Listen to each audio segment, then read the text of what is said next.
Thank you, Mr. Chairman. Appreciate your leadership and appreciate our witnesses today. Last month, the House of Representatives overwhelmingly passed my legislation called the Assessing Xi's Interference and Subversion Act, or the Axis Act, requiring the State Department to report to Congress on Chinese support for Russia on sanctions evasion, export controls, and other measures. I was just looking at the website of the Chinese embassy in Washington, D.C., and on April 29th, they released the following statement, the embassy and the ambassador. For some time, the United States and some other countries, as well as the North Atlantic Treaty Organization, have been spreading disinformation about China's stance on the Ukraine situation and making groundless accusations to attack and smear China. The falsehoods confusing right with wrong are an attempt to mislead the world. China's position on the Ukraine issue is above board, objective, and fair. And then they go on and they list all these examples of quote-unquote falsehoods. I actually had the opportunity to meet with the ambassador from China. He was displeased, to say the least, with the title of my bill, the Axis Act. Can any of our witnesses provide some clarity to this? Is the ambassador right to be outraged by my legislation, or can any of our witnesses share examples of actual Chinese support for Russia in either sanctions evasion or economic support?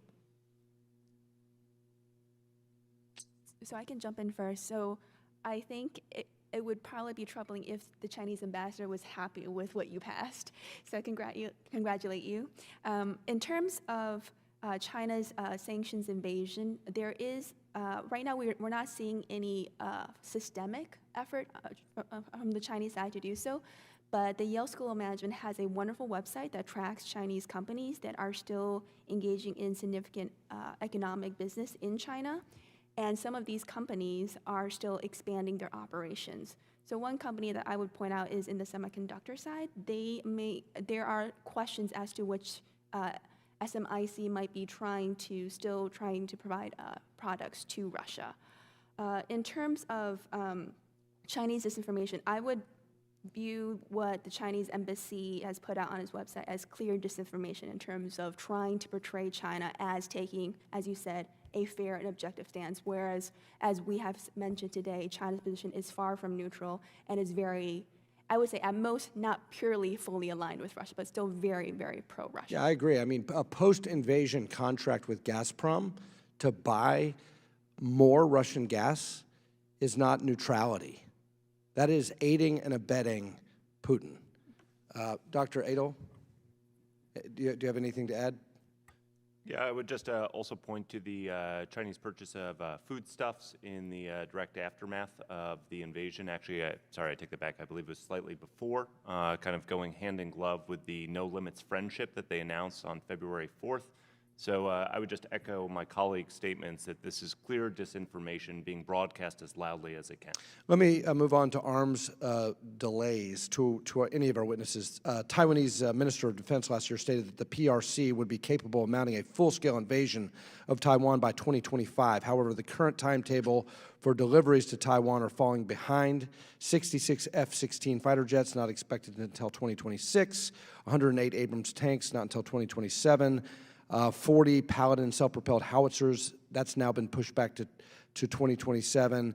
In addition to that, Taiwan is seeing delays right now in Stingers, Harpoon coastal missile defense systems, and F-16V upgrade.